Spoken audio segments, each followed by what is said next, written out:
வைக்கப்பட்டது. அவருடைய ஆலயத்திலே அவருடைய உடல் காணப்பட்டது. அப்பொழுது மின்னல்களும் சத்தங்களும் இடி முழக்கங்களும் பூமி அதிர்ச்சியும் பெரும் மழையும் உண்டாயின. அல்லேலூயா. கர்த்தருடைய பரிசுத்த நாமத்துக்கு மகிமை உண்டாகட்டும். கர்த்தர் நல்லவர். வெளிப்படுத்தின விசேஷம் 10ஆம் அதிகாரம் 11ஆம் அதிகாரம் 2 அதிகாரத்தை வாசிப்பதற்கு ஆண்டவர் உதவி செய்திருக்கிறார். கர்த்தருடைய பரிசுத்த நாமத்துக்கு மகிமை உண்டாகட்டும். இன்றைக்கு கூட சபையில் அருமையான 2 பிள்ளைகள் புதிதாக வந்திருக்கிறாங்க. ஆண்டவராகிய தேவன் அருமையான பிள்ளைகளுடைய குடும்பத்திலே ஆண்டவர் அற்புதங்களையும் அதிசயங்களையும் ஆண்டவராகிய தேவன் செய்யணும். அவருடைய தேவைகளை ஆண்டவராகிய தேவன் பூர்த்தி செய்யணும். கர்த்தருடைய பரிசுத்த நாமத்துக்கு மகிமை உண்டாகட்டும். அவர்களுக்காக நம்ம ஒருமனப்பட்டு நம்ம ஜெபம் பண்ணுவோம். அருமையான சகோதரி தேன் சிஸ்டர் வந்திருக்காங்க. அவங்களுடைய கணவனார், அவர் பேர் நம்ம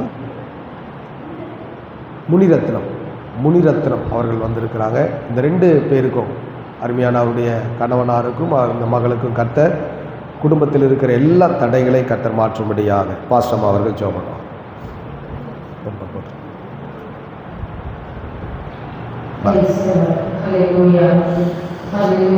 பிதாவே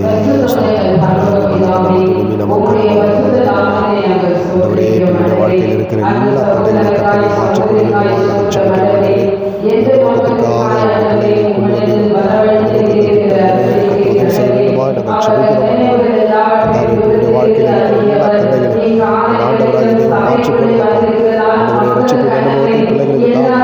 கல்வாரில் சிந்தப்பட்ட இயேசுவின் ரத்தம் பிள்ளைகள் மேலே பூசப்பட வேண்டுமா நாங்கள் ஜெபிக்கிறோம்.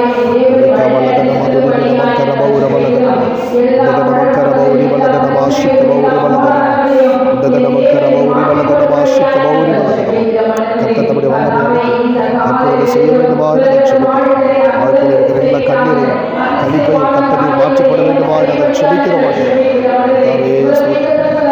அனுபவத்தை பிள்ளைகளுக்கு கொடுத்து கர்த்தர் நடத்த வேண்டுமா நாங்கள் ஜெபிக்கிறோம்.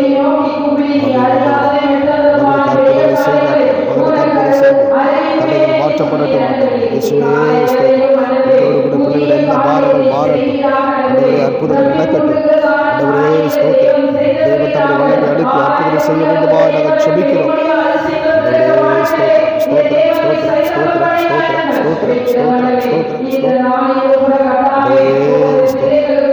நாமத்தை மையப்படுத்த உதவி செய்தார்.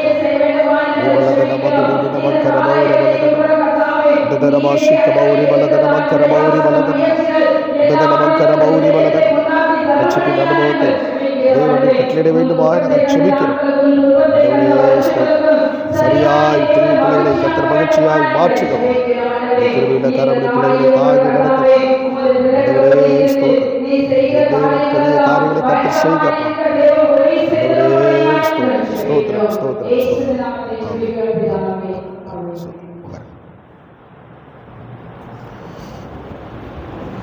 கர்த்தர் நல்லவர்.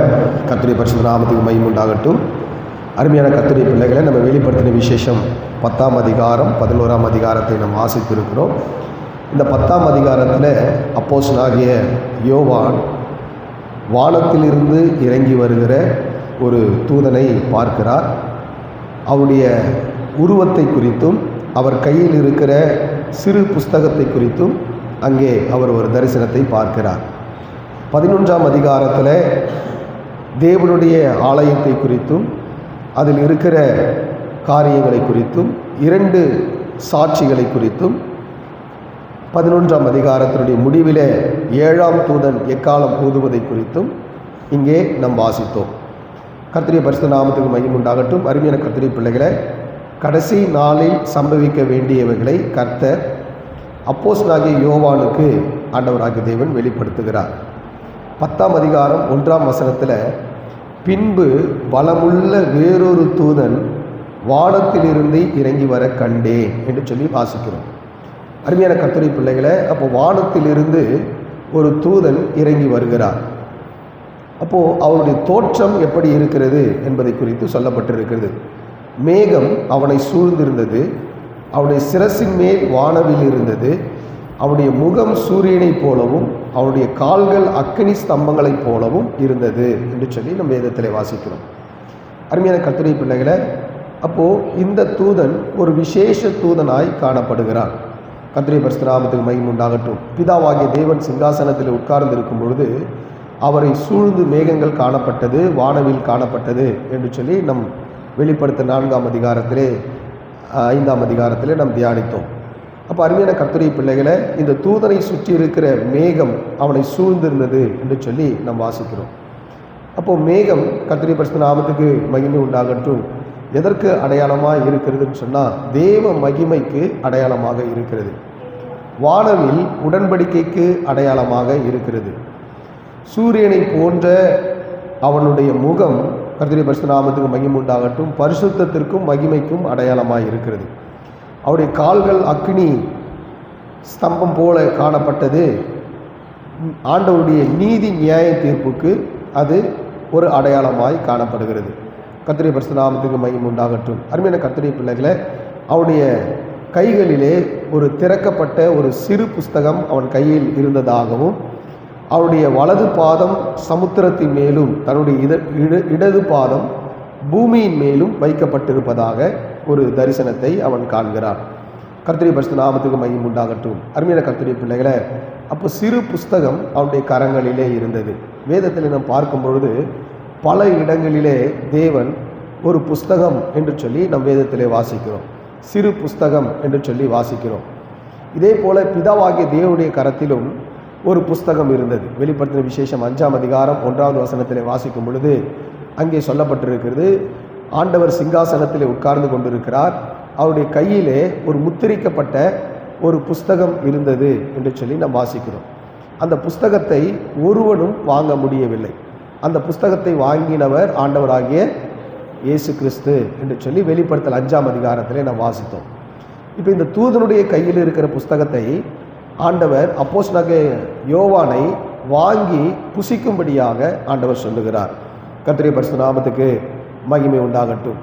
9வது வசனத்தில் வெளிப்படுத்தல் 10:9 வாசிக்கும் பொழுது கர்த்தருடைய பரிசுத்த நாமத்துக்கு மகிமை உண்டாகட்டும். நான் தூதனிடத்தில் போய் அந்த சிறு புஸ்தகத்தை எனக்கு தாரும் என்றேன். அல்லேலூயா. அப்போ இந்த அப்போஸ்தலனாகிய யோவான் போய் என்ன சொல்லுகிறார்?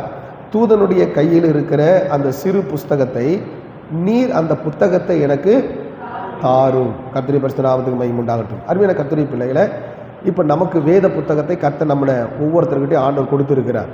கர்த்தருடைய பரிசுத்த நாமத்துக்கு மகிமை உண்டாகட்டும். நம்ம எல்லார் கையிலும் வேத புத்தகம் இருக்கிறது. அப்போது இந்த புத்தகத்தை நம்ம என்ன செய்ய வேண்டும்? புசிக்க வேண்டும். கர்த்தருடைய பரிசுத்த நாமத்துக்கு மகிமை உண்டாகட்டும். அப்போ அதனுடைய அர்த்தம் என்ன? அதில் இருக்கிற ரகசியங்களையும் அதில் இருக்கிற ஆழமான கருப்பொருள்களையும் நாம் என்ன செய்ய வேண்டும்? அறிந்து கொள்ள வேண்டும். இன்றைக்கி நிறைய பேர்கிட்ட வேத புஸ்தகம் இருக்கிறது. ஆனால் அந்த வேதத்தினுடைய மகத்துவத்தையும் அதனுடைய வேதத்தினுடைய ரகசியத்தையும் அதில் இருக்கிற கருகலான சத்தியத்தையும் இன்றைக்கு நிறைய பேர் என்ன செய்யலை?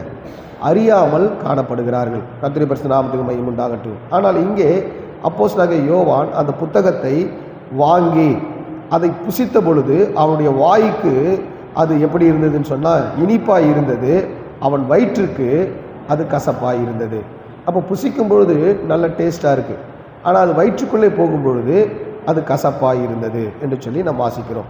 அருமையான கர்த்தருடைய பிள்ளைகளை, அப்போ இந்த சிறு புஸ்தகத்தை அவன் வாங்கி புசித்தான்.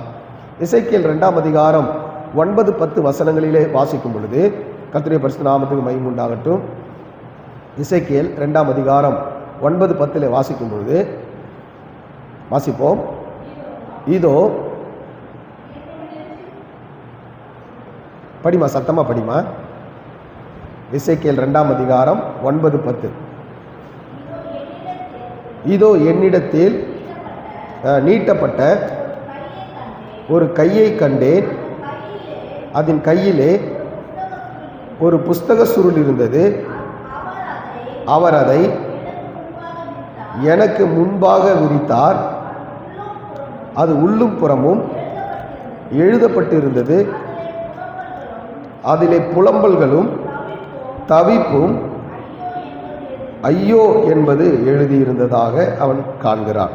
கர்த்தருடைய பரிசுத்த நாமத்துக்கு மகிமை உண்டாகட்டும். இங்கே அப்போஸ்தலனாகிய யோவான் இடத்துல கொடுத்த சிறு புஸ்தகத்தில் கர்த்தருடைய பரிசுத்த நாமத்துக்கு மகிமை உண்டாகட்டும். ஆண்டவர் பல காரியங்களையும் பல ரகசியங்களையும் ஆண்டவராகிய தேவன் எழுதியிருக்கிறார். கர்த்தருடைய பரிசுத்த நாமத்துக்கு மகிமை உண்டாகட்டும்.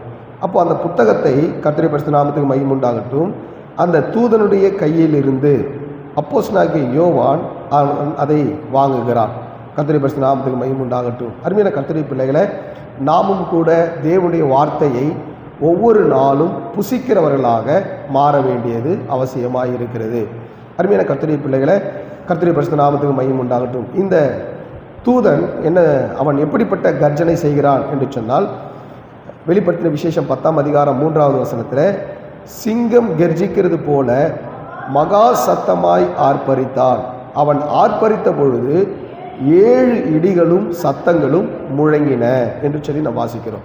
அப்போது அந்த 7 இடிகளும் தங்கள் சத்தங்களை முழங்கின பொழுது அப்போஸ்தலனாகிய யோவான் எழுத வேண்டும் என்று இருக்கிறார். அப்பொழுது அந்த 7 இடிகள் சொன்னவைகள், நீ எழுதாமல் முத்திரை போடு என்று வானத்திலிருந்து ஒரு சத்தம் உண்டானது. அருமையான கர்த்தருடைய பிள்ளைகளை, அப்போ அவன் அப்போஸ்தலனாகிய யோவான் என்ன செய்கிறார் அப்படின்னு சொன்னால், தேவன் சொல்லுகிறதை எல்லாவற்றையும் எழுதி கொண்டிருக்கிறார். அப்போது கர்த்தருடைய பரிசுத்த நாமத்துக்கு மகிமை உண்டாகட்டும். யோவான் இதை எழுத வேண்டும் என்று சொல்லி இருக்கும் பொழுது 7 இடிகளும் 7 சத்தங்களும் முழங்கின. அந்த 7 இடி முழக்கங்களிலிருந்து ஒரு சத்தம் உண்டாகிறது. இதை நீ என்ன செய், முத்திரை போடு என்று சொல்லி. அப்போ அருமையான கர்த்தருடைய பிள்ளைகளை, கர்த்தருடைய பரிசுத்த நாமத்துக்கு மகிமை உண்டாகட்டும். அப்போது வேதத்தில் நம்ம வாசிக்கும் பொழுது அவருடைய கர்ஜனை சிங்கத்தை போல கர்ஜனையாக இருந்தது என்று சொல்லி நம்ம வாசிக்கிறோம். ஏசாயா 31ஆம் அதிகாரம் 4ஆம் அதிகாரத்தில், சிங்கமும் பால சிங்கமும் தங்கள் இரைகளை பிடித்து கொண்டு போவது இருப்பது போல அது எப்படி கர்ஜிக்குமோ அதே போல இங்கே தேவதூதன் கர்ஜிப்பதை நாம் பார்க்கிறோம். கர்த்தருடைய பரிசுத்த நாமத்துக்கு மகிமை உண்டாகட்டும். ஆமோஸ் 3ஆம் அதிகாரம் 8ஆம் வசனத்தில், சிங்கம் கர்ஜிக்கிறது, யார் பயப்படாது இருப்பான், யார் தீர்க்க தரிசனம் சொல்லாது இருப்பான் என்று சொல்லி ஆமோஸ் 3ஆம் அதிகாரம் 8ஆம் வசனத்தில் நாம் வாசிக்கிறோம். உபாகமும் 29:29 மறைவானவர்கள் நம்முடைய தேவனாகிய கர்த்தருக்கு உரியது என்று சொல்லி நாம் வாசிக்கிறோம். அப்போ இங்கே அப்போஸ்தலனாகிய யோவான் இடத்துல கர்த்தருடைய பரிசுத்த நாமத்துக்கு மகிமை உண்டாகட்டும், இதை முத்திரை போடு என்று சொல்லுகிறார். அப்போ முத்திரை போடும் பொழுது கர்த்தருடைய பரிசுத்த நாமத்துக்கு மகிமை உண்டாகட்டும், யாரும் அதை வாசிக்க முடியாதபடிக்கு ஒரு குறிப்பிட்ட காலம் வரை தேவன் அதை மறைத்து வைக்கிறார். தானியேல் 12ஆம் அதிகாரம் 4வது வசனத்தில் வாசிக்கும் பொழுது, வாசிப்போம் அந்த வசனத்தை. தானியேல் 12:4 கர்த்தருடைய பரிசுத்த நாமத்துக்கு மகிமை உண்டாகட்டும். தானியேலாகிய நீயோவென்றால் முடிவு காலம் மட்டும் இந்த வார்த்தைகளை புதை பொருளாக வைத்து இந்த புஸ்தகத்தை நீ முத்திரை போடு. அப்போ தானியேலுக்கும் கர்த்தர் முத்திரை போடும்படியாக கட்டளை கொடுக்கிறார். இங்கு அப்போஸ்தலனாகிய யோவான் இடத்திலும் இந்த இதிலிருந்து வருகிற சத்தத்தை நீ எழுதாமல் இதை என்ன செய், முத்திரை போடு என்று சொல்லுகிறார். கர்த்தருடைய பரிசுத்த நாமத்துக்கு மகிமை உண்டாகட்டும். அருமையான கர்த்தருடைய பிள்ளைகளை, அப்போ ஆண்டவர் சில புதை பொருள்களை ஆண்டவர் முத்திரையாக வைக்கிறார். தானியேல் 12ஆம் அதிகாரம் 9வது வசனத்திலே வாசிக்கும் பொழுது அங்கே சொல்லப்பட்டிருக்கிறது, அதற்கு அவன் இந்த வார்த்தைகளை முடிவு காலம் மட்டும் புதை பொருளாக வைக்கப்பட்டு முத்திரை போடப்பட்டு இருக்கும் என்று சொல்லுகிறார். அப்போ அருமையான கர்த்தருடைய பிள்ளைகளை, சில ரகசியங்களை கர்த்தர் முத்திரை போட்டு வைத்திருக்கிறார். கர்த்தருடைய பரிசுத்த நாமத்துக்கு மகிமை உண்டாகட்டும். அருமையான கர்த்தருடைய பிள்ளைகளை, கர்த்தருடைய பரிசுத்த நாமத்துக்கு மகிமை உண்டாகட்டும். இதில் 6வது வசனத்தில் வாசிக்கும் பொழுது, வெளிப்படுத்தல் 6:10 வாசிக்கும் பொழுது, அங்கே இனி காலம் செல்லாது, ஆனாலும் தேவன் தம்முடைய ஊழியக்காரராகிய தீர்க்கதரிசிகளுக்கும் சுவிசேஷமாய் அறிவித்தபடி 7ஆம் தூதன் சத்தம் நாட்களிலே அவன் எக்காலம் ஊதப் போகிற பொழுது தேவ ரகசியம் நிறைவேறும் என்று சொன்னான். அப்போ அருமையான கர்த்தருடைய பிள்ளைகளை, இனி காலம் செல்லாது என்று சொல்லுகிறான். அப்போ அருமையான கர்த்தருடைய பிள்ளைகளை, 7ஆம் தூதன் எக்காலத்தை ஊதுகிற நாட்கள் வந்துவிட்டன. தேவனுடைய ரகசியம் நிறைவேறுகிற நாட்கள் வந்துவிட்டன. அருமையான கர்த்தருடைய பிள்ளைகளை, நம் மத்தேயு 13ஆம் அதிகாரம் 11வது வசனத்திலே வாசிக்கும் பொழுது, மத்தேயு 13:11 வாசிக்கும் பொழுது, பரலோக ராஜ்யத்தின் ரகசியங்கள் சீஷர்களுக்கு அறிவிக்கப்பட்டது. ஆனால் புறஜாதி மக்களுக்கு, கர்த்தருடைய பரிசுத்த நாமத்துக்கு மகிமை உண்டாகட்டும், அந்த ரகசியங்கள் அறிவிக்கப்படவில்லை. கர்த்தருடைய பரிசுத்த நாமத்துக்கு மகிமை உண்டாகட்டும். வாசிப்போம். மத்தேயு 13ஆம் அதிகாரம். பிரதியுத்தரமாக, பரலோக ராஜ்யத்தின் ரகசியம் அறியும்படி உங்களுக்கு அருளப்பட்டது. அவர்களுக்கோ அருளப்படவில்லை. அல்லேலூயா. அப்போ ஆண்டவராகிய இயேசு கிறிஸ்துவின் இடத்துல அநேக ஜனங்கள் வந்தார்கள். கர்த்தருடைய பரிசுத்த நாமத்துக்கு மகிமை உண்டாகட்டும். நன்றாய் கவனிக்கணும். ஆண்டவராகிய இயேசு கிறிஸ்துவின் இடத்துல வந்தவங்க அற்புதத்தை பெற்றுக்கொள்ளும்படி வந்தாங்க. தங்களுடைய வாழ்க்கையை ஆண்டவர் மாற்றும்படியாய் நிறைய பேர் வந்தாங்க. ஆனால் வந்தவங்களுக்கு எல்லாம் ஆண்டவர் அற்புதம் செய்தார். வியாதியோடு வந்தவர்களுக்கு வியாதி மாறுச்சு. பிசாசு பிடியில் வந்தவர்களுக்கு பிசாசு பிடியிலிருந்து கர்த்தர் விடுதலை கொடுத்தார். அவருடைய வாழ்க்கையெல்லாம் மாற்றினார். ஆனால் பரலோக ராஜ்யத்தினுடைய ரகசியம் அவர்களுக்கு புரியல. யாருக்கு கர்த்தர் கற்றுக் கொடுத்தார்? தன்னோடு கூட இருந்த சீஷர்களுக்கு ஆண்டவர் கற்றுக் கொடுத்தார். அல்லேலூயா. கர்த்தருடைய பரிசுத்த நாமத்துக்கு மகிமை உண்டாகட்டும். அருமையான கர்த்தருடைய பிள்ளைகளை, இன்றைக்கு கூட பார்த்தீங்கன்னா விடுதலை ஆக்குகிற கூட்டம் அப்படின்னும் பொழுது நிறைய ஜனங்கள் போவாங்க. ஆனால் வேதத்தை கற்றுக்கொள்ளலாம், வேதத்தினுடைய ரகசியத்தை அறிந்து கொள்ளலாம் அப்படின்னும் பொழுது ஒரு குறைஞ்ச கூட்டம் தான் வருவாங்க. காரணம் என்னென்ன? கர்த்தருடைய பரிசுத்த நாமத்துக்கு மகிமை உண்டாகட்டும். ஒரு சிலருக்கு தான் கர்த்தர் பரலோக ராஜ்யத்தினுடைய ரகசியங்களை அறிந்து கொள்ளும்படியாக கர்த்தருடைய பரிசுத்த நாமத்துக்கு மகிமை உண்டாகட்டும் தேவன் கிருபை கொடுத்திருக்கிறார். அருமையான கர்த்தருடைய பிள்ளைகளை, அப்போ சீஷர்கள் பரலோக ராஜ்யத்தினுடைய ரகசியங்களை அவர்கள் அறிந்து கொண்டார்கள். கர்த்தருடைய பரிசுத்த நாமத்துக்கு மகிமை உண்டாகட்டும். சில நேரத்தில் ஆண்டவர் சொன்னது அவங்களுக்கே கூட என்ன பண்ணுதுங்க, மறைபொருளாக தான் இருந்தது. அவங்களுக்கு எப்போ வெளிப்பாடு கிடைச்சது அப்படின்னு சொன்னால், பெந்தேகோஸ்தே என்னும் நாள் வந்தபொழுது அவர்கள் பரிசுத்தாவியினால் நிரப்பப்பட்ட பொழுதுதான் சில ரகசியங்களே அவங்களுக்கு புரிஞ்சுது.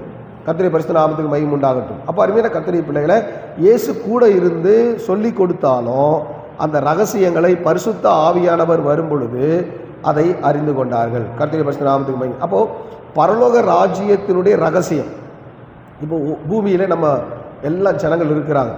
பூமியினுடைய ஜனங்களுடைய வாழ்நாள் எவ்வளோ அப்படின்னா 70 வருஷம், பலத்தின் மிகுதியால் 80 வருஷம். அதன் மேன்மையானது வருத்தமும் சஞ்சலம் நிறைந்தது.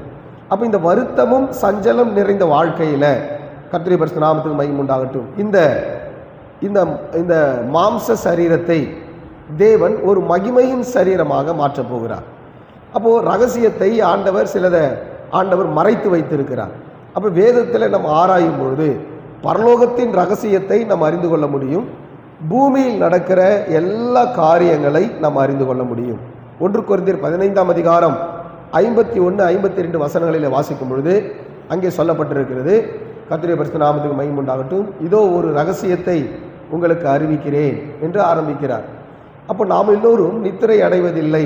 கடைசி எக்காலம் தொனிக்கும் பொழுது கர்த்தருடைய பரிசுத்த நாமத்துக்கு மகிமை உண்டாகட்டும், ஒரு நிமிஷத்திலே, ஒரு இமை பொழுதிலே நாம் எல்லோரும் மறுரூபமாக்கப்படுவோம். அல்லேலூயா. அப்போது நம்ம இங்கே 11ஆம் அதிகாரத்தில் வாசிக்கிறோம், 7ஆம் தூதன் எக்காலம் ஊதும் பொழுது கர்த்தருடைய பரிசுத்த நாமத்துக்கு மகிமை உண்டாகட்டும். 15வது வசனத்தில் வெளிப்படுத்தல் 11:15 வாசிக்கும் பொழுது 7ஆம் தூதன் எக்காலம் ஊதினான், அப்பொழுது உலகத்தின் ராஜ்யங்கள் நம்முடைய கர்த்தரும் அவருடைய கிறிஸ்துவுக்குரிய ராஜ்யங்கள் ஆயின என்று சொல்லி வாசிக்கிறோம். அப்போ அறிஞர் கர்த்தருடைய பிள்ளைகளை, 7ஆம் தூதன் எக்காலம் ஊதும் பொழுது என்ன சம்பவம் நடக்க போகிறது, என்ன ரகசியம் வெளிப்பட போகிறது அப்படின்னு சொன்னால், கர்த்தருடைய பரிசுத்த நாமத்துக்கு மகிமை உண்டாகட்டும். இங்கே ஆண்டவராகிய தேவன் அப்போஸ்தலனாகிய பவுலுக்கு கர்த்தர் வெளிப்படுத்துகிறார். அப்போ கடைசி எக்காலம் தொனிக்கும். அப்பொழுது ஒரு நிமிஷத்தில், ஒரு இமை பொழுதில் ஆண்டவர் நமக்கு ஒரு மறுரூபத்தை ஆண்டவர் தரப்போகிறார். அல்லேலூயா. அப்போ இந்த பூமியில் இருக்கிற வரை நமக்கு கண்ணீர், பாடு, வேதனை, துக்கம் எல்லாம் நிறைஞ்சிருக்கு. கர்த்தருடைய பரிசுத்த இன்பம் துன்பம் நமக்கு மாறி மாறி வருது. ஆனால் கடைசி எக்காலம், 7ஆம் தூதன் எக்காலம் ஊதும் பொழுது நம்முடைய உலகத்தினுடைய ராஜ்யங்கள் எல்லாம் தேவனுடைய ராஜ்யங்களாக மாறப்போகிறது. அருமையான கர்த்தருடைய பிள்ளைகளை, அப்போ கர்த்தருடைய பரிசுத்த நாமத்துக்கு மகிமை உண்டாகட்டும். அப்போ 1 கொரிந்தியர் 15ஆம் அதிகாரம் 51, 52 வசனத்தில் வாசிக்கும் போது 52வது வசனத்தை வாசிப்போம். இக்காலம் தொனிக்கும், அப்பொழுது மரித்தோர் அழிவில்லாதவர்களாய் எழுந்திருப்பார்கள், நாமும் மறுரூபமாக்கப்படுவோம். அல்லேலூயா. அப்போ மறுரூபத்தின் ரகசியம் எப்பொழுது வெளிப்படும் என்று சொன்னால், 7ஆம் தூதன் எக்காலம் ஊதும் பொழுது. கர்த்தருடைய பரிசுத்த நாமத்துக்கு மகிமை உண்டாகட்டும். எல்லாரும் ஆண்டவருக்காக வாழ்ந்தவங்க, இந்த பூமியில் இயேசுவுக்காக வாழ்ந்தவங்க, கர்த்தருடைய பரிசுத்த நாமத்துக்கு மகிமை உண்டாகட்டும். இந்த பூமியில் இயேசுவுக்காக செயல்பட்டவங்க, இயேசுவுக்காக கொடுத்தவங்க, இயேசுவுக்காக உழைச்சவங்க, இயேசுவுக்காக நேரத்தை ஸ்பெண்ட் பண்ணவங்க எல்லாரையும் ஆண்டவராகிய தேவன் ஒரு மறுரூபப்படுத்த போகிறார். அல்லேலூயா. அப்போ ஆண்டவரோடு கூட நித்தியமாக இருக்கிற ஒரு பாக்கியத்தை ஆண்டவராகிய தேவன் உனக்காகவும் எனக்காகவும் வைக்கப்பட்டிருக்கிறது. கர்த்தருடைய பரிசுத்த நாமத்துக்கு மகிமை உண்டாகட்டும். அப்போ அந்த மறுரூப சாயல் எப்படி உருவாகும்? கர்த்தருடைய பரிசுத்த நாமத்துக்கு மகிமை உண்டாகட்டும். பரலோகத்தினுடைய ரகசியங்கள் எங்க இருக்குன்னு சொன்னா உங்களுக்குள்ளதான் இருக்கு. கர்த்தருடைய பரிசுத்த நாமத்துக்கு மகிமை உண்டாகட்டும். அப்போ பரலோகத்தின் ரகசியம் என்ன? உங்களை கர்த்தர் மறுரூபப்படுத்தி அவரோடு கூட நித்தியமாய் இருக்க ஆண்டவராகிய தேவன் தம்முடைய ஆதி இனத்திலே ஆண்டவர் வைத்திருக்கிறார். அப்போ எப்படி நம்ம மறுரூபமாக்கப்படுவோம்? ஆண்டவராக இயேசு கிறிஸ்துவை ஏற்றுக்கொண்டவங்க, சபைக்கு வரவங்க எல்லாருமே மறுரூபமாக்கப்படுவாங்களா அப்படின்னா எல்லாரும் ஆக்கப்பட மாட்டாங்க. கிறிஸ்து உங்களுக்குள்ளே, கர்த்தருடைய பரிசுத்த நாமத்துக்கு மகிமை உண்டாகட்டும், உருவாக வேண்டும். வேதத்தில் கொலோசியர் 1ஆம் அதிகாரம் 25, 26, 27 வசனங்களிலே வாசிக்கும் பொழுது, கர்த்தருடைய பரிசுத்த நாமத்துக்கு மகிமை உண்டாகட்டும், கொலோசியர் 1ஆம் அதிகாரம் 25, 26, 27 கர்த்தருடைய பரிசுத்த நாமத்துக்கு மகிமை உண்டாகட்டும். வாசிப்போம் அந்த வசனத்தை. தலைமுறை தலைமுறையும் மறைவாய் இருந்ததும் இப்பொழுது அவருடைய பரிசுத்தவான்களுக்கு வெளியாக்கப்பட்ட ரகசியமாகிய தேவ வசனத்தை பூரணமாய் தெரியப்படுத்துகிறதற்கு உங்கள் பொருட்டு தேவனால் எனக்கு அளிக்கப்பட்ட உத்தியோகத்தின்படியே நான் அந்த சபைக்கு ஊழியக்காரனானேன்.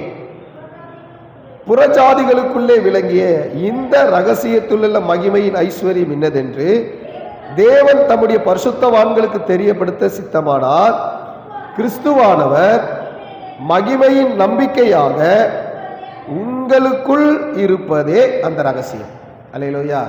அப்போ பரலோகத்தின் ரகசியம், மறுரூபத்தின் ரகசியம் என்ன என்று சொன்னால், கிறிஸ்துவானவர் மகிமையின் நம்பிக்கையாய் உங்களுக்குள் இருப்பதே அந்த ரகசியம். அப்ப கிறிஸ்துவானவர் எங்க இருக்கிறாரு? மகிமையின் நம்பிக்கையாக உங்களுக்குள் இருக்கிறார். யாருக்குள்ளெல்லாம் மகிமையின் நம்பிக்கையாக கிறிஸ்து இருக்கிறாரோ அவங்களுடைய சரீரம் எல்லாம் மறுரூபமாக்கப்படும். யாருடைய சரீரம் எல்லாம் மறுரூபமாக்கப்படுகிறதோ அவர்களெல்லாம் 7ஆம் தூதன் எக்காலம் ஊதும் பொழுது தேவனுடைய ராஜ்யத்திலே பங்கு பெறும்படியாக தேவன் அவர்களை இணைக்கிறார். புரிந்தது என்று சொல்றவங்களா ஒரு எல்லாம் சொல்லுவோம். அப்ப இங்கே சொல்லப்பட்டிருக்கிறது. அப்ப ரகசியம் என்ன? கர்த்தருடைய பரிசுத்த நாமத்துக்கு மகிமை உண்டாகட்டும். 25வது வசனத்தில் கொலோசியர் 1:25 தேவ வசனத்தை பூரணமாய் தெரியப்படுத்த, கர்த்தருடைய பரிசுத்த நாமத்துக்கு மகிமை உண்டாகட்டும். அப்ப வெளியாக்கப்பட்ட ரகசியமாகிய தேவ வசனம், கர்த்தருடைய பரிசுத்த நாமத்துக்கு மகிமை உண்டாகட்டும். அருமையான கர்த்தருடைய மகிமையான கிறிஸ்து உங்களுக்குள் இருப்பது ஒரு ரகசியம். தேவ வசனம் உங்களுக்குள்ளே வளர்ந்து பெருகணும். இப்போ எனக்குள்ள கர்த்தருடைய வசனம் வளர்ந்து பெருகுதுன்னு நான் எதை வச்சு கண்டுபிடிப்பேன் அப்படின்னு சொன்னால், நல்லா கவனிக்கணும். இயேசுவை ஏற்றுக்கொள்ளும் பொழுது நான் பயங்கரமாக கோபக்காரனாக இருக்கிறேன். அந்த கோபம் எல்லாம் இயேசு நமக்குள்ளே வளரும் பொழுது அந்த கோபம் எல்லாம் மாறி இருக்கும். அல்லேலூயா. எக்ஸாம்பிள், மோசே பயங்கர கோபக்காரன். ஆனால் ஆண்டவர் அவனை குறித்து கொடுத்த சர்டிஃபிகேட்டு, பூமி முழுவதிலும் மோசே மிகுந்த சாந்தமுள்ளவன் அப்படின்னு ஆண்டவர் சர்டிஃபிகேட் கொடுத்தார். அப்போது ஆரம்பிக்கும் பொழுது அவனுடைய வாழ்க்கை கிறிஸ்துவுக்குள்ளே ஆரம்பிக்கும் பொழுது அவன் ரொம்ப கோபக்காரனாக இருந்தான். கொலை செய்கிற அளவுக்கு அவன் கோபக்காரனாக இருந்தான். ஆனால் அவனுடைய முடிவு எண்டில் ஆண்டவர் மோசையை குறித்து சாட்சி சொல்கிறாரு, சாந்தமுள்ளவன். அப்போ ஒரு எக்ஸாம்பிள், இந்த மாதிரி நிறைய சொல்லிகிட்டே இருக்கலாம். கர்த்தருடைய பரிசுத்த நாமத்துக்கு மகிமை உண்டாகட்டும். அப்போது ஒரு மனிதனுக்குள்ளே கிறிஸ்து வளருகிறார் என்று சொன்னால் இந்த பூமியினுடைய எல்லா காரியங்கள், கர்த்தருடைய பரிசுத்த நாமத்துக்கு மகிமை உண்டாகட்டும், மாம்சமான எல்லா காரியங்கள் அது அழிந்து ஆவிக்குரிய காரியங்கள் நமக்குள்ளே வளர்ந்து பெருகும். அல்லேலூயா. கிறிஸ்து நமக்குள்ளே இருப்பாரானால், தேவ அன்பு நமக்குள்ளே ஊற்றப்படுமானால் நம்ம கோபப்பட மாட்டோம், நம்ம பொறாமப்பட மாட்டோம், இன்னொருத்தர் மேலே குற்றம் சொல்ல மாட்டோம். கர்த்தருடைய பரிசுத்த நாமத்துக்கு மகிமை உண்டாகும். இதை தான் அப்போஸ்தலனாகிய பவுல் 1 கொரிந்தியர் 13ஆம் அதிகாரத்தில் சொல்றார், அன்பு ஈக்குவல் டு இயேசு.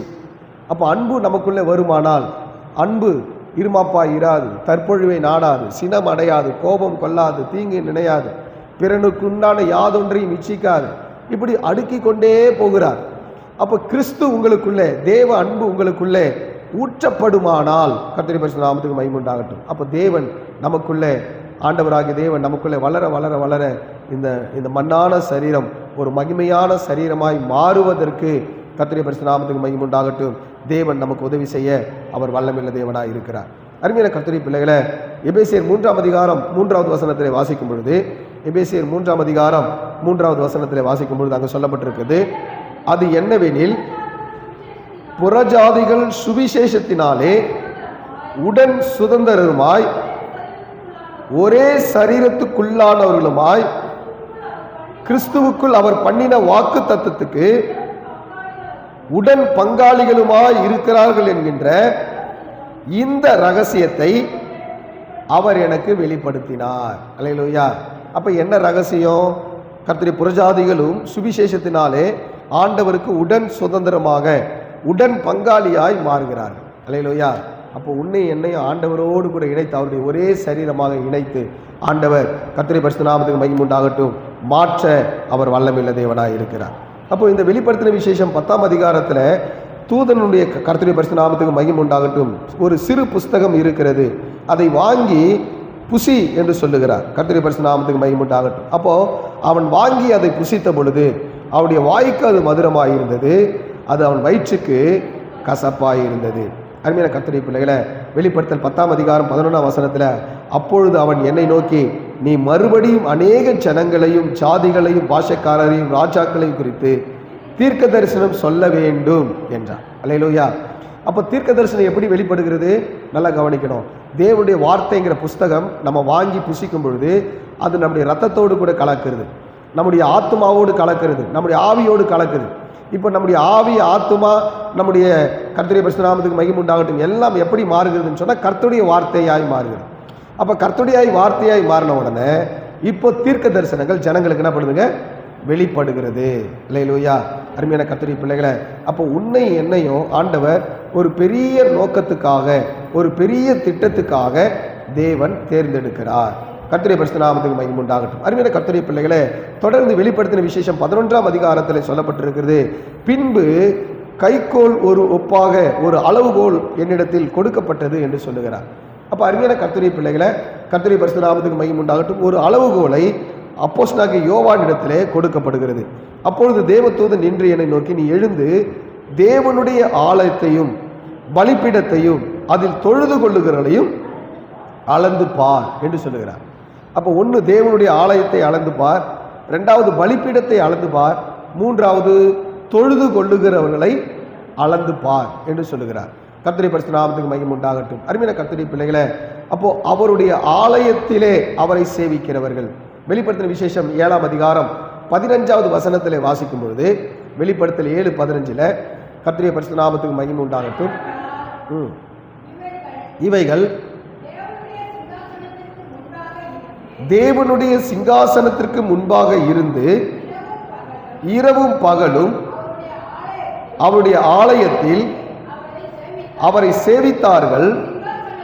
சிங்காசனத்தின் மேல் வீற்றிருக்கிறவர் இவர்களுக்குள்ளே வாசமாயிருப்பார். அப்ப யாருக்குள்ளெல்லாம் ஆட்டுக்குட்டியானவர் வாசமாயிருக்கிறாரோ, ஆண்டவராகிய இயேசு கிறிஸ்து வாசமாயிருக்கிறாரோ அவர்களெல்லாம் ஆலயத்திலே சேவிப்பார்கள். அல்லேலூயா.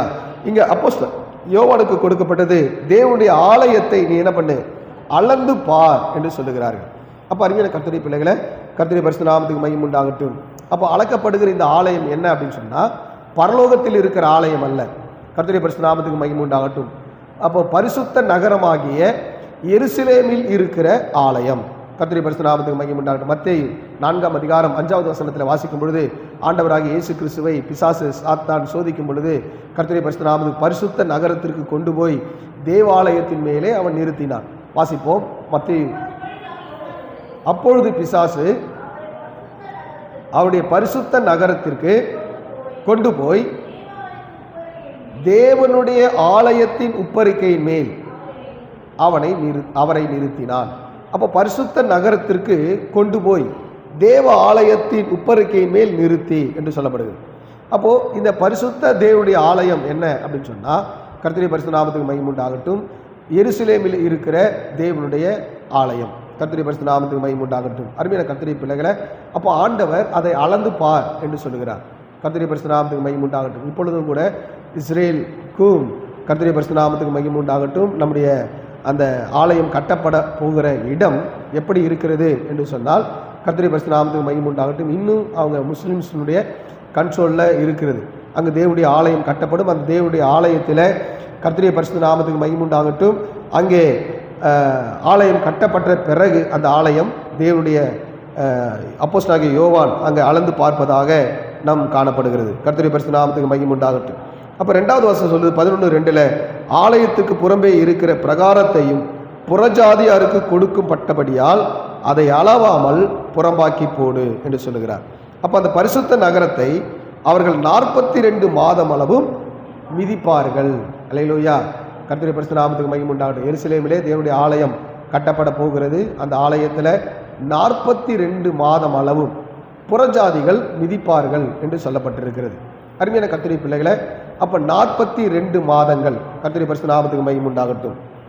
நீங்கள் அடுத்த வசனத்தை வாசிக்கும் பொழுது, 3வது வசனத்தை வாசிக்கும் பொழுது, என்னுடைய 2 சாட்சிகளும் 2 வஸ்திரம் உடையவர்களாய் 1260 நாளாகவும் தீர்க்க தரிசனம் சொல்லும்படி அவர்களுக்கு அதிகாரம் கொடுக்கப்பட்டது. அல்லேலூயா.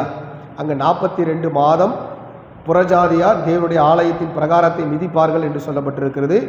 2 சாட்சிகள் 1260 நாட்களாக தீர்க்க தரிசனம் சொல்லப்படும் என்று சொல்லி பார்த்துருக்கு. அப்போ இதுக்கு என்ன கனெக்ஷன் அப்படின்னு சொன்னால் நல்லா கவனிக்கணும். 1260 நாட்கள் ஈக்குவல் டு 42 மாதம். ஒரு மாதத்துக்கு 30 நாட்கள் என்று சொன்னால் 42 மாதத்துக்கு 1260 நாட்கள் வரும்.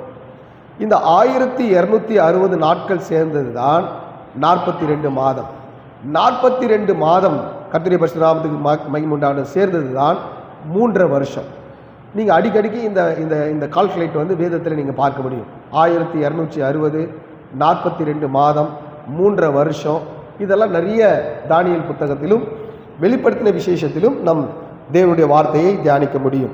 கர்த்தருடைய பரிசுத்த நாமத்துக்கு மகிமை உண்டாகட்டும். வெளிப்படுத்தல் 13ஆம் அதிகாரம் 5ஆம் வசனத்தில் வாசிக்கும் பொழுது, வெளிப்படுத்தல் 13:5 கர்த்தருடைய பரிசுத்த நாமத்துக்கு மகிமை உண்டாகட்டும், பெருமையானவைகளையும் தூஷணங்களையும் பேசும் வாய் அதற்கு கொடுக்கப்பட்டது, அல்லாமலும் 42 மாதமும் யுத்தம் பண்ண அதற்கு அதிகாரம் கொடுக்கப்பட்டது. அல்லேலூயா. ஒரு பக்கம் 2 தீர்க்கதரிசிகள், 2 தேவனுடைய சாட்சிகள் 42 மாதம் தேவனுடைய வார்த்தையை அறிவிக்கிறார்கள். 42 மாதமும் கர்த்தருடைய பரிசுத்த நாமத்துக்கு மகிமை உண்டாகட்டும். பாதாளத்தில் இருந்து வந்த மிருகம் 42 மாதமும் கர்த்தருடைய பரிசுத்த நாமத்துக்கு மகிமை உண்டாகட்டும் யுத்தம் பண்ணும்படி அதற்கு அதிகாரம் கொடுக்கப்பட்டது. அப்போ இந்த 42 மாதம் ஒரு பக்கம் இவங்க தீர்க்கதரிசனம் சொல்கிறாங்க, 42 மாதம் ஒரு பக்கம் சத்துரு மிருகம் யுத்தம் பண்ணி கொண்டு இருக்கிறது. இந்த 42 மாதம் முடியும் பொழுது அந்த 2 தீர்க்கதரிசிகளையும் பாதாளத்திலிருந்து ஏறி வருகிற மிருகம் அவர்களை கொலை செய்தது என்று சொல்லி நம் வெளிப்படுத்தின விசேஷம் 11ஆம் அதிகாரத்தில் கர்த்தருடைய பரிசுத்த நாமத்துக்கு மகிமை உண்டாகட்டும் நம் வேதத்திலே நாம் பார்க்கிறோம். 8வது வசனத்தில் 7ஆம் வசனம் 8ஆம் வசனத்தில் வாசிக்கும் பொழுது, அவர்கள் தங்கள் சாட்சிகளை சொல்லி முடித்திருக்கும் பொழுது பாதாளத்திலிருந்து ஏறுகிற மிருகம் அவர்களோடு யுத்தம் பண்ணி அவர்களை ஜெயித்து அவர்களை கொன்று போடும் என்று சொல்லப்பட்டிருக்கு. அப்போ அருமையான கர்த்தருடைய பிள்ளைகளை 42 மாதம் அளவும் தீர்க்க தரிசனம் சொன்னார்கள். 42 மாதம் அளவும் யுத்தம் பண்ணி அது 42வது மாதம் முடியும் பொழுது அந்த தீர்க்கதரிசிகளை கொலை செய்தது என்று சொல்லி நாம் வாசிக்கிறோம். அருமையான கர்த்தருடைய பிள்ளைகளை, இது போல வேதத்தில் கர்த்தருடைய பரிசுத்த நாமத்துக்கு மகிமை உண்டாகட்டும் வெளிப்படுத்தின விசேஷம் 12ஆம் அதிகாரம் 6வது வசனத்தில் வாசிக்கும் பொழுது 12:6 கர்த்தருடைய ஸ்திரீயானவள் வனாந்தரத்திற்கு ஓடி போனால் அங்கே 1260 நாளளவும் அவளை போஷிப்பதற்காக தேவனால் ஆயத்த பண்ணப்பட்ட இடம் அவளுக்கு உண்டானது என்று சொல்லி வாசிக்கிறோம். அருமையான கர்த்தருடைய பிள்ளைகளை, கர்த்தருடைய பரிசுத்த நாமத்துக்கு மகிமை உண்டாகட்டும். அருமையான வேதத்தில் தானியேல் 7ஆம் அதிகாரம் 25வது வசனத்தில் காலமும் காலங்களும் அரை காலமும் செல்லும் என்று சொல்லி ஏறக்குறைய நீங்கள் அதை கால்குலேட் பண்ணிங்கன்னா 3.5 வருஷம் வரும். அப்போ 3.5 வருஷங்கிறது 42 மாதம் 1260 நாட்கள் அங்கு சொல்லப்பட்டிருக்கிறது. அருமையான கர்த்தருடைய பிள்ளைகளை, கர்த்தருடைய பரிசுத்த நாமத்துக்கு மகிமை உண்டாகட்டும். அப்போது 2 சாட்சிகள் 2 வஸ்திரங்களை தரித்து 2 ஒலிவ மரங்கள் என்று சொல்லப்பட்டிருக்கு. அப்போ அருமையான கர்த்தருடைய பிள்ளைகளை, நிறைய பேருக்கு இந்த 2 சாட்சிகள் யார், இந்த 2 ஒலிவ மரங்கள் யார் என்று சொல்லி நிறைய பேருக்கு நிறைய கொஸ்டின்ஸ் இருக்குது. கர்த்தருடைய பரிசுத்த நாமத்துக்கு மகிமை உண்டாகட்டும். ஒரு சிலர் சொல்கிறாங்க ஏனோக்கு எலியா அப்படின்னு சொல்கிறாங்க. ஒரு சிலர் என்ன சொல்கிறாங்க, ஏனோக்கு மோசேவா இருக்கலாம் என்று சொல்கிறார். ஒரு சிலர் மோசேயும் எலியாவும் இருக்கலாம் என்று சொல்லுகிறார்கள். கர்த்தருடைய பரிசுத்த நாமத்துக்கு மகிமை உண்டாகட்டும். அப்போது இங்கே நடக்கிற சம்பவங்களை பார்க்கும் பொழுது அவங்களுக்கு கர்த்தருடைய பரிசுத்த நாமத்துக்கு மகிமை உண்டாகும். அந்த 2 தீர்க்கதரிசிகளுக்கும் அந்த 2 ஒலிவு மரங்களும் 2 விளக்கு தண்டுகளும் இவர்களே என்று சொல்லி நம்ம 4ஆம் வசனத்தில் படிக்கிறோம். அவங்க வெளிப்படுத்தின விசேஷம் 11ஆம் அதிகாரம் 5, 6 ஆகிய 2 வசனங்களை வாசிக்கும் பொழுது அவங்களுடைய ஆக்டிவிட்டீஸ் என்ன அப்படின்னு சொன்னால், அவருடைய வாயிலிருந்து அக்கினி புறப்பட்டது, மழை பெய்யாதபடி வானத்தை அடைக்கிறதுக்கு அவர்களுக்கு அதிகாரம் உண்டு, தண்ணீரை இரத்தமாக மாற்றவும் அவர்களுக்கு அதிகாரம் உண்டு, பூமியை சகல வாதைகளினால் வாதிக்க அவர்களுக்கு அதிகாரம் உண்டு அப்படின்னு சொல்லி 5ஆம் வசனத்திலையும் 6ஆம் வசனத்திலையும் நம்ம வாசிக்கிறோம். கர்த்தருடைய பரிசுத்த நாமத்துக்கு மகிமை உண்டாகட்டும். அப்போ இந்த 2 கிரியைகளை செய்த தீர்க்கதரிசிகள் யார் அப்படின்னு சொல்லும்பொழுது கர்த்தருடைய பரிசுத்த நாமத்துக்கு மகிமை உண்டாகட்டும். ஒன்று எலியா. அவர் வானத்திலிருந்து அக்கினி என்ன பண்ணாருங்க, அவர் இறக்கினார். கர்த்தருடைய பரிசுத்த நாமத்துக்கு மகிமை உண்டாகட்டும். நம்ம வேதத்தில் வாசிக்கும் பொழுது ராஜாக்கள் புஸ்தகம் 2 ராஜாக்கள் 1ஆம் அதிகாரம் 9, 10, 11, 12 வசனங்களிலே வாசிக்கும் பொழுது அங்கே ஆண்டவராகிய தேவன் எலியாவை கொண்டு வானத்திலிருந்து அக்கினியை இறக்கி 50 பேராக பட்சிப்பதற்கு ஆண்டவர் உதவி செய்தார். அப்போ தேவன் தம்முடைய பிள்ளைகளுக்கு பாதுகாப்பை கொடுக்கும்படியாக அங்கே கிரியை நடக்கிறது. கர்த்தருடைய பரிசுத்த நாமத்துக்கு மகிமை உண்டாகட்டும். 1 ராஜாக்கள் 17ஆம் அதிகாரம் 1ஆம் வசனத்தில் வாசிக்கும் பொழுது எலியா ஆகாப்புக்கு முன்பாக நிற்கும் பொழுது 3.5 ஆண்டுகள் மழை பெய்யாதபடிக்கு கர்த்தருடைய பரிசுத்த நாமத்துக்கு மகிமை உண்டாகட்டும் வானத்தை அவர் அடைத்தார். அப்போ எலியா தீர்க்கதரிசி இந்த 2 காரியங்களை அவர் செஞ்சிருக்கிறார். வெளிப்படுத்தல் 11:5 வரும்பொழுது அவர்கள் வாயிலிருந்து அக்கினி புறப்பட்டது, 6ஆம் வசனத்தில் மழை பெய்யாதபடிக்கு வானத்தை அடைக்கப்பட்டது. அது மாத்திரமல்ல, கர்த்தருடைய 6ஆம் வசனத்தில் தண்ணீர் ரத்தமாக மாற்றவும் அவர்களுக்கு அதிகாரம் உண்டு. அப்போ தண்ணீரை ரத்தமாக மாற்றுறது யார் அப்படின்னு சொன்னால் மோசே நாட்களில் அது நடந்தது. யாத்திராகமம் 7ஆம் அதிகாரம் 20வது வசனத்தில் தண்ணீர்கள் எல்லாம் ரத்தமாக மாற்றப்பட்டது. அப்போ எகிப்து தேசத்தில் இஸ்ரவேல் ஜனங்கள் அடிமைப்பட்டு இருக்கும் பொழுது கர்த்தருடைய பரிசுத்த நாமத்துக்கு மகிமை உண்டாகட்டும், இஸ்ரவேல் ஜனங்களை விடுவிப்பதற்காக தேவன் யாரை பயன்படுத்தினார் அப்படின்னு சொன்னால் மோசையை பயன்படுத்தினார். அப்போ தண்ணீரை ரத்தமாக மாற்றினார்கள்.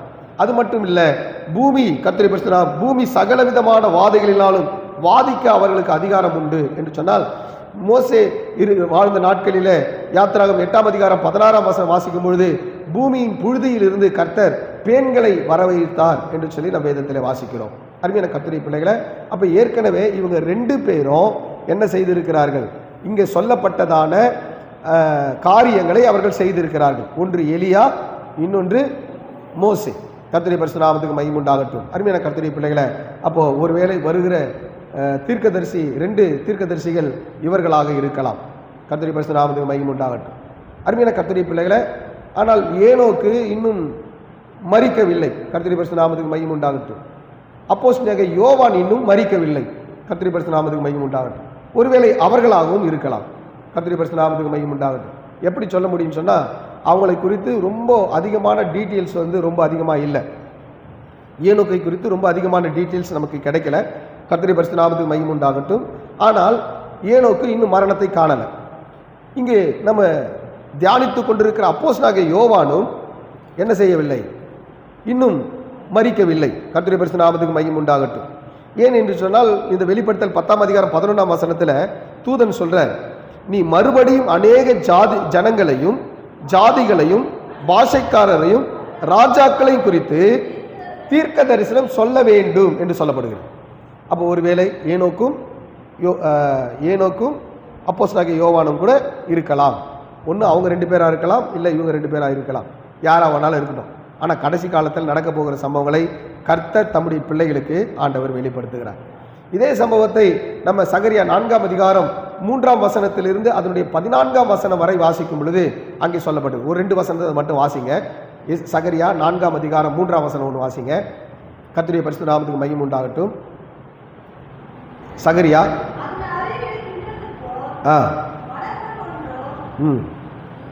வாசிங்க ஃபுல்லாக வாசிங்க.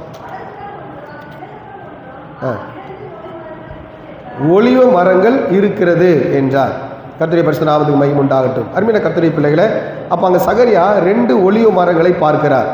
அந்த 2 ஒலிவ மரங்கள், இங்கே நம்ம வெளிப்படுத்தின விசேஷம் 11ஆம் அதிகாரத்தில் வாசிக்கும்போது 4ஆம் வசனத்தில் 2 ஒலிவ மரங்களும் 2 விளக்கு தண்டுகளும் இவர்களே என்று சொல்லப்பட்டிருக்கிறது. கர்த்தருடைய பரிசுத்த நாமத்துக்கு மகிமை உண்டாகட்டும். அருமையான கர்த்தருடைய பிள்ளைகளை, அப்போ சகரியாவிலே வாசிக்கும் பொழுது 2 ஒலிவ மரங்களும் 2 விளக்கு தண்டுகளும் இவர்களே என்று சொல்லப்பட்டிருக்கிறது. அருமையான கர்த்தருடைய பிள்ளைகளை, கர்த்தருடைய பரிசுத்த நாமத்துக்கு மகிமை உண்டாகட்டும். அந்த சகரியா 4ஆம் அதிகாரத்தில் கர்த்தருடைய பரிசுத்த நாமத்துக்கு மகிமை உண்டாகட்டும் வாசிக்கும் பொழுது ஆண்டவர் நிறைய ரகசியங்களை ஆண்டவராகிய தேவன் வெளிப்படுத்துகிறார்.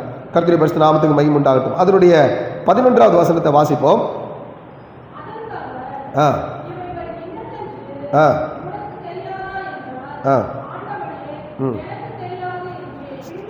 சகரியா 4:11 வாசிங்க. பின்பு நான் அவரை நோக்கி குத்து விளக்கும் வலது புறமாகவும் அதற்கு இடது புறமாகவும் இருக்கிற இந்த 2 ஒலிவ மரங்கள் என்னவென்று கேட்டேன். மறுபடியும் நான் அவரை நோக்கி 2 பொற்குழாய்களின் வழியாய் தொங்கி பொன்னிறமான எண்ணெயை தங்களில் இருந்து இறங்க பண்ணுகிறவர்களாய் ஆகிய ஒலிவ மரங்கள் 2 கிளைகளும் என்னவென்று கேட்டேன். அதற்கு அவர், இவைகள் இன்னதென்று உனக்கு தெரியாதா? ஆண்டவனே, எனக்கு தெரியாது என்றேன். அப்பொழுது அவர், இவர்கள் 2ம் சர்வலோகத்துக்கும் ஆண்டவராய் இருக்கிற அவருடைய சமூகத்தில் நிற்கிற அபிஷேகம் பெற்றவர்கள் என்றார். அல்லேலூயா. அருமையான கர்த்தருடைய பிள்ளைகளை, அப்போ இந்த வெளிப்படுத்தின விசேஷத்திற்கும் இதற்கும் ஒரு என்ன சம்பந்தம் அப்படின்னு சொன்னால், ஆண்டவராகிய தேவன் அங்கேயும் தீர்க்க தரிசனமாக சொல்கிறார். அங்கே கர்த்தருடைய பரிசுத்த நாமத்துக்கு மகிமை உண்டாகட்டும். ஆண்டவராகிய தேவன் கடைசி காலங்களிலே சம்பவிக்க போகிறதை ஆண்டவர் தீர்க்கதரிசிகளுக்கு ஆண்டவர் வெளிப்படுத்தி நிறைய ரகசியங்களை ஆண்டவராகிய தேவன் சொல்லுகிறார். கர்த்தருடைய பரிசுத்த நாமத்துக்கு மகிமை உண்டாகட்டும். அருமையான கர்த்தருடைய பிள்ளைகளை, வேதத்தில் நாம் பார்க்கும் பொழுது வெளிப்படுத்தின விசேஷத்தில் கர்த்தருடைய பரிசுத்த நாமத்துக்கு மகிமை உண்டாகட்டும் 11ஆம் அதிகாரம் 15வது வசனத்தில் வாசிக்கும் பொழுது 7ஆம் தூதன் எக்காலம் உலகத்தின் ராஜ்யங்கள் நம்முடைய கர்த்தருக்கும் அவருடைய கிறிஸ்துவுக்கும் உரிய ராஜ்யங்கள் ஆயின. அல்லேலூயா. அப்போ 7ஆம் தூதன் எக்காலம் ஊதும் பொழுது இந்த உலகத்தினுடைய ராஜ்யங்கள் கர்த்தருக்கும் கிறிஸ்துவுக்கும் உரிய ராஜ்யங்களாய் மாறுகிறது. அல்லேலூயா. அப்போ இந்த 7ஆம் தூதன் எக்காலம் ஊதும் பொழுது பரலோகத்தில் ஒரு சம்பவம் நடக்கிறது. என்னென்ன, 24 மூப்பர்களும் வணக்கமாய் விழுந்து தேவாதி தேவனை ராஜாதி ராஜாவை அவர்கள் வணங்குகிறார்கள். அருமையான கர்த்தருடைய பிள்ளைகளை, கர்த்தருடைய பரிசுத்த நாமத்துக்கு மகிமை உண்டாகட்டும். மரித்தோர் நியாய தீர்ப்பு அடைகிறதுக்கு தீர்க்கதரிசிகளாகிய கர்த்தருடைய ஊழியக்காரர்களுக்கும் பரிசுத்தவான்களுக்கும் அவருடைய நாமத்தின் மேல் பயபக்தியாக இருக்கிற சிறியோரும் பெரியோரும் எல்லாரும் பூமியின் கெடுக்கிற காலம் வந்தது என்று சொல்லி தேவனை தொழுது கொண்டார்கள். அல்லேலூயா. அருமையான கர்த்தருடைய பிள்ளைகளை, அதனுடைய கடைசி வசனம் சொல்லுது 19ஆம் வசனம், பரலோகத்தில் தேவனுடைய ஆலயம் திறக்கப்பட்டது. அவருடைய ஆலயத்திலே அவருடைய உடன்படிக்கை பெட்டி காணப்பட்டது. அப்பொழுது மின்னல்களும் சத்தங்களும் இடிமுழக்குகளும் பூமி அதிர்ச்சிகளும் பெரும் கல்மழையும் உண்டாயின என்று சொல்லப்பட்டது. அப்போது 7ஆம் தூதன் எக்காலம் ஊதும் பொழுது பூமியிலே தேவன் தன்னுடைய நியாய தீர்ப்பை தொடங்குகிறார். கர்த்தருடைய பரிசுத்த நாமத்துக்கு மகிமை உண்டாகட்டும். அருமையான கர்த்தருடைய பிள்ளைகளை, அப்போ நம்முடைய வாழ்க்கையில் ஆண்டவராகிய தேவன் 7 முத்திரைகளை உடைத்து 7 எக்காலங்களை ஊதி முடியும் பொழுது கர்த்தருடைய பரிசுத்த நாமத்துக்கு மகிமை உண்டாகட்டும், நியாய தீர்ப்பின் அடையாளம் காணப்படுகிறது. அருமையான கர்த்தருடைய பிள்ளைகளை, கர்த்தர் கொடுத்த இந்த வார்த்தைகளுக்காய் நம் கர்த்தரை நாம் ஸ்தோத்திரம் பண்ணுவோம். ஸ்தோத்திர